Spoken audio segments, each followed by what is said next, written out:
নমস্কাৰ, কি খবৰ? মোৰ পিছে বাউ দেই, আপোনালোকৰ কি খবৰ? এই দেখিছে নাই, অসমৰ পৰা আহিছিলে, বেয়াই হ'লগৈ। এইবিলাক এনেকৈ বখলিয়াই দি পঠিয়াইছিলে, বেয়া হৈ থাকিলে। আচলতে বেয়া হ'লেও যিবিলাক ভাল এইবিলাক কাটি খাম আৰু ন, ইয়াত মৰম সোমাই আছে বহুত, বুজিছে। এইবিলাক এইটো দিছিলে খৰিচা, 1 বটল দিছিলে। ওচৰতে ল'ৰা কেইটামান আছে, তাহাঁতকো দিব লগা হ'ল। তাৰপিছত এইখিনি বাঁহৰ গাজ আৰু এইখিনি দেখিছে নাই, এইখিনি কি বুলি কয়, খাৰ, কল খাৰ, এনেকৈ একদম ওলোৱাই দি পঠিয়াইছে।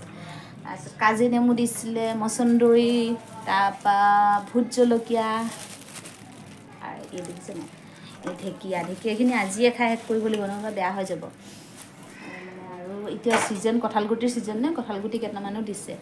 সৰু সৰু টোপোলা বান্ধি মানে আই দি পঠিয়াইছে, মানে দিল্লীলৈ যদি কোনোবা আহে এনেকৈ মানে বস্তুবিলাক দি পঠিয়াই আই, বুজিছে। আই আছে আৰু দিবলৈ, ছোৱালীজনী দূৰণি বাটত থাকে, একো নাখায়, খাবলৈ এইবিলাক বস্তু নাপায় বুলি দি পঠিয়াই আৰু। যেতিয়ালৈকে আই জীয়াই আছে এনেকুৱা বস্তুবিলাক পাম। যোনদিনাখন আই বোলে চকুটো মুদিলে শেষ। ককাই বাই ভাত এসাঁজ খাবলৈ মাতে নেমাতে ঘৰলৈ ঠিকনা নাই ন। কিজানি মাতিলে বা সম্পত্তি ভাগ দিব লাগিব বুলি নেমাতিবও পাৰে। এই আই শব্দটো, মানে শব্দটো হওক বোলে আই হওক, যদিটো পৃথিৱীলৈ যোনে আহিছে যাব লাগিব, কিন্তু মানে মোৰ যদি হাতত থাকিলেই হয়, ওচৰতে বহাই থৈ দিলোঁ হয়, বুজিছে। এই আইক ওচৰতে বহাই থৈ দিলোঁ হয়।